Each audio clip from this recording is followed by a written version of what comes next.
नमस्कार, आप देख रहे हैं एबीसी न्यूज। मैं हूं योगेश।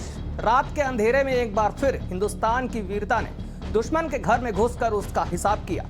आज रात भारत ने पाकिस्तान के कब्जे वाले कश्मीर में मौजूद 9 आतंकी ठिकानों को तबाह कर दिया।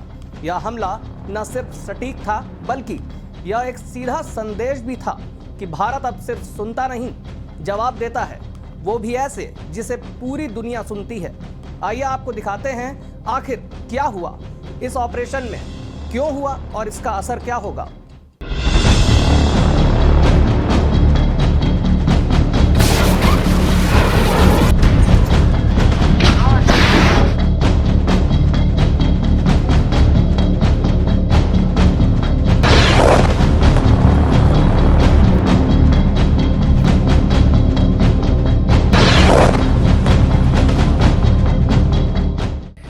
जम्मू कश्मीर के पहलगाम में 22 अप्रैल को हुए आतंकी हमले का बदला भारत ने पाकिस्तान और पाकिस्तान के कब्जे वाले कश्मीर यानी पीओके में दहशतगर्दों के 9 ठिकानों पर एयर स्ट्राइक करके ले लिया है।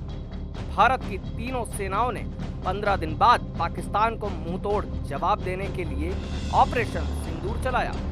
भारतीय सेना की इस कार्रवाई के बाद पाकिस्तान सीमा पर अलर्ट जारी किया गया है। वहां किसी भी आपात स्थिति से निपटने के लिए रक्षा इकाइयों को सक्रिय कर दिया गया है। भारतीय सेना के ऑपरेशन सिंदूर के मद्देनजर सीमावर्ती और संवेदनशील शहरों में सुरक्षा बल मुस्तैद हैं। अमृतसर में श्री गुरु रामदास इंटरनेशनल एयरपोर्ट को बंद कर दिया गया है। यहां आने वाले विमानों को दूसरे शहरों की तरफ डाइवर्ट कर दिया गया है। पाकिस्तान की सीमा से सटे गांवों में बीएसएफ जवानों की चौकसी बढ़ा दी गई है। वहीं गुरुद्वारा में अनाउंसमेंट कराई जा रही है। लोगों को अपना जरूरी सामान लेकर जल्द से जल्द गांव खाली करने का आदेश भी दिए गए हैं। कल रात करीब 1 बजे भारतीय सेना की स्पेशल फोर्सेज ने पाकिस्तान अधिकृत कश्मीर यानी पीओके में 9 आतंकवादी ठिकानों को टारगेट किया। सूत्रों के मुताबिक इन ठिकानों पर लश्कर-ए-तैयबा, जैश-ए-मोहम्मद की आतंकी बड़ी घुसपैठ करने की तैयारी में थे। भारतीय सशस्त्र बलों द्वारा पाकिस्तान और पीओके में ऑपरेशन सिंदूर के तहत जिन 9 ठिकानों पर हमला किया गया उनके नाम हैं मरकज सुभान अल्लाह बहावलपुर, मरकज तैयबा मुरीद के सरजाल तेहरा कलां बहावलपुर, महमूना जोया सुविधा सियालकोट, मरकज अहले हदीस बरनाला बिम्भर, मरकज अब्बास कोटली मस्कर राशिद शाहिद कोटली जिले में स्थित है।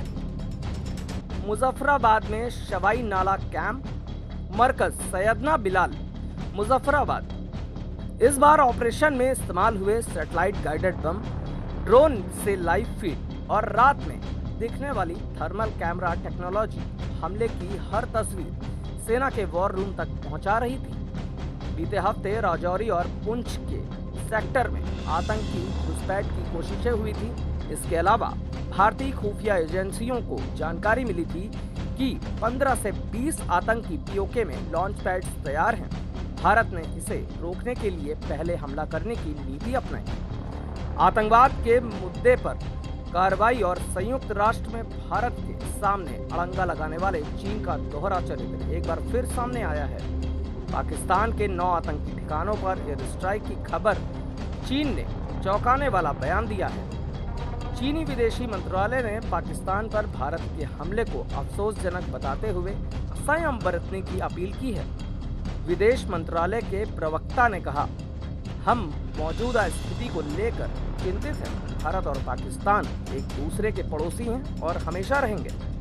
वे चीन के भी पड़ोसी हैं। चीन सभी प्रकार के आतंकवाद का विरोध करता है। हम दोनों पक्षों से शांत रहने, संयम बरतने तथा ऐसी कार्रवाई करने से बचने का आग्रह करते हैं जिससे स्थिति और जटिल हो सकती है। पहलगाम हमले में जान गंवाने वाले लोगों की पत्नियों के सिंदूर जिन आतंकियों ने छीन लिए थे, आज उसी सिंदूर का बदला भारतीय सेनाओं ने ऑपरेशन सिंदूर के नाम से लिया और आतंकियों के ठिकानों पर हमला किया। आपको बता दें कि आतंकी मौलाना मसूद अजहर का बयान भी सामने आया, जानकारी के अनुसार मसूद अजहर के 10 खास लोग इस हमले में मारे गए।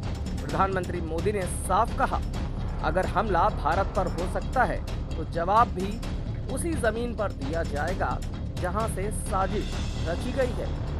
गृह मंत्री और रक्षा मंत्री को भी ऑपरेशन की रियल टाइम जानकारी दी गई थी।